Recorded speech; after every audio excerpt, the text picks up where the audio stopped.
সবজির খোসাগুলোকে ফেলে না দিয়ে দেখুন আমি এখানে সবজির খোসাগুলোকে একসঙ্গে করে নিয়েছি। এখানে আছে কুমড়োর খোসা, পটলের খোসা, কাঁচকলার খোসা আর আলুর খোসা।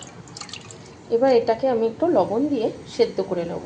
আমি খোসাগুলোকে প্রথমে 3-4 বার ভালো করে ধুয়ে নিয়েছি, কারণ মাটিও থাকে অনেক সময় সবজিগুলোর মধ্যে।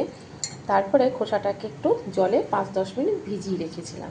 এবার আমি এটাকে প্রেসারে দিয়ে একটু সেদ্ধ করে নেব। আপনারা চাইলে কড়াইতে কিংবা ছোট কোনো বাটিতেও বসিয়ে সেদ্ধ করতে পারেন। দেখুন একদম পরিষ্কার হয়ে করে ধুয়ে নিয়েছি। এবার একটু লবণ দিয়ে এটাকে সেদ্ধ করব।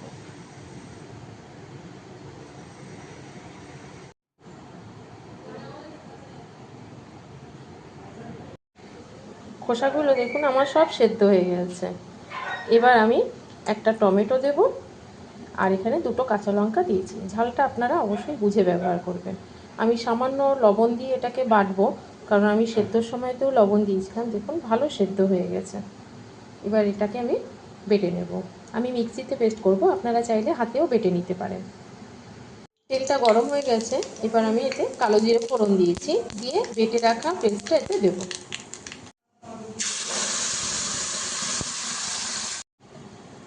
এবার এই মিশ্রণটাতে আমি একটু লবণ দিয়েছি, সামান্য দিয়েছি হলুদ, আর সামান্য একটু মিষ্টি দিয়েছি।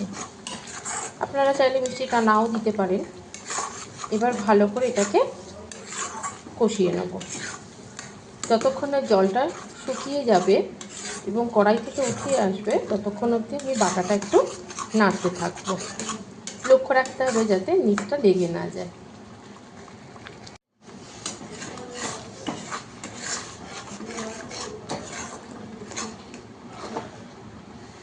মৌমিতার খাদ্য বিজ্ঞানে আপনাদের সবাইকে স্বাগত। তো আমার রেসিপিগুলো কেমন লাগছে অবশ্যই কমেন্টে জানাবেন। ভালো লাগলে ভিডিওটি বেশি বেশি করে বন্ধুবান্ধবদের মধ্যে শেয়ার করবেন, আর লাইক দেবেন। কমেন্টে অবশ্যই লিখবেন আপনাদের মতামত, আমাদের জন্য ভীষণ গুরুত্বপূর্ণ। কারণ আপনারা কমেন্টে না লিখলে আমরা বুঝতেও পারি না যে আপনাদের কতটা কি ভালো লেগেছে। ভালো লাগলে অবশ্যই চ্যানেলটিকে সাবস্ক্রাইব করে রাখবেন আরও অন্যান্য নতুন রেসিপি পাওয়ার জন্য। খোসাটাকে আমরা ফেলে না দিয়ে এইভাবে নিরামিষ দিনে বেটে খেতে পারি।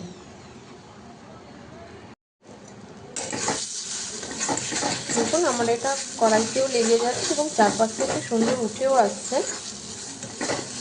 এটা প্রায় হয়ে এসেছে। এটা রঙটা আরেকটু পাল্টে গেলে, আরেকটু জলটা টানলে তারপর আমি এটা নামিয়ে নেব।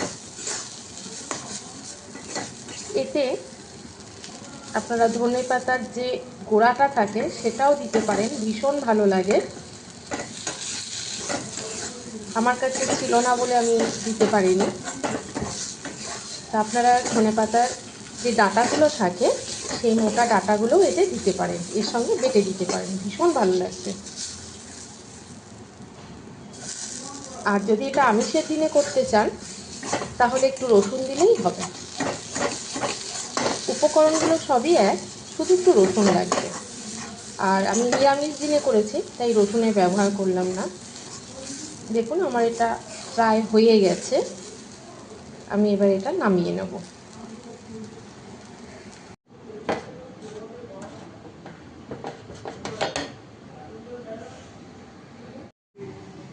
আমার বাটা একদম তৈরি হয়ে গেছে।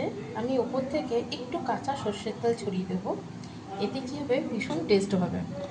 তো রেসিপিটা কেমন লাগলো অবশ্যই কমেন্টে জানাবেন, আর ভালো লাগলে একটা লাইক অবশ্যই দেবেন।